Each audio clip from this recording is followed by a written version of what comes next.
कांग्रेस सरकार के समय हम जिस होटल में खड़े हैं यहीं पर आतंकवादियों ने हमला किया था। ये होटल पे लोगों की जान गई थी, लेकिन कांग्रेस की सरकार ने कुछ किया नहीं आरोपियों के ऊपर सख्त सजा दिलाने के लिए, बल्कि जो पकड़ा गया था कसम उसको भी बिरयानी खिलाते थे। ये मोदी जी का दृढ़ संकल्प था कि जिन लोगों ने हमारी देश पर आंख उठाई उनको सख्त से सख्त सजा मिले, और आज हर भारतवासी को गर्व है मोदी जी पर।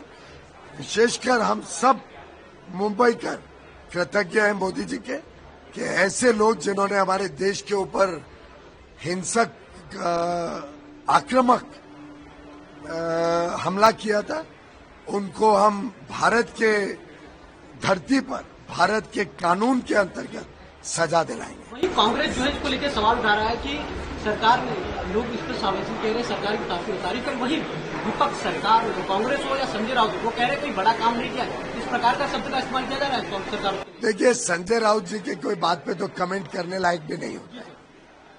मुझे लगता है वो तो कोई व्यक्ति कितना भी बड़ा गुनाह कर ले, अगर मुसलमान हो तो संजय राउत जी तो झुक जाते हैं उनके नीचे।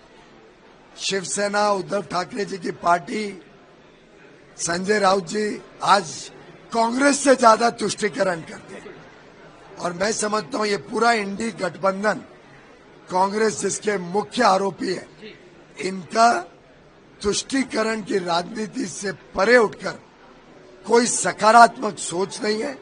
देशभक्ति से वो देश की चिंता नहीं करते। मोदी जी जिस प्रकार से एक तरफ नक्सलाइट को पूरी तरीके से ध्वस्त कर रहे हैं, 31 मार्च 2026 तक दशकों से जो समस्या ने देश को घेरे रखा था, हम अगले आने वाले 11 महीनों में उसको पूरी तरीके से देश से समाप्त कर देंगे। ऐसे ही आतंकवादियों के खिलाफ हमारी सरकार का बड़ा कड़ा रवैया है, और हम किसी को भारत की धरती पर आंच नहीं डालने देंगे। मुंह तोड़ जवाब आतंकवादी घटनाओं पर। सर, फाइनली 90 डेज का रिलीफ मिला है टेरिफ पे। It's really very congratulation. Bharat तो बहुत समझदारी से इस पूरे विषय को पहले से संभाल रही है। प्रधानमंत्री मोदी जी और प्रेसिडेंट ट्रंप ने फरवरी में ही निर्णय ले लिया था कि हम आपसी संबंध बढ़ाते हुए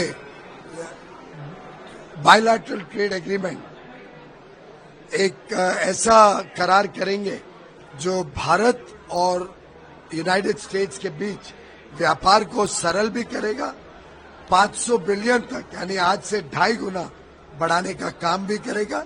देशवासियों को नौकरी के और अधिक साधन मिलेंगे, देश की अर्थव्यवस्था को और बल मिलेगा। तो मैं समझता हूं भारत तो वैसे भी इस रेस में आगे था, और हमारी बातचीत बहुत अच्छी प्रोग्रेस कर रही है। जो सदन में पास हुआ है उसको हम अपने राज्य में पास सामने सरकार नहीं छोड़ेगी। भारत का कानून पूरे भारत में लागू होता है, और मैं समझता हूं 2026 के चुनाव के बाद वैसे भी उनकी सरकार रहने नहीं वाली है।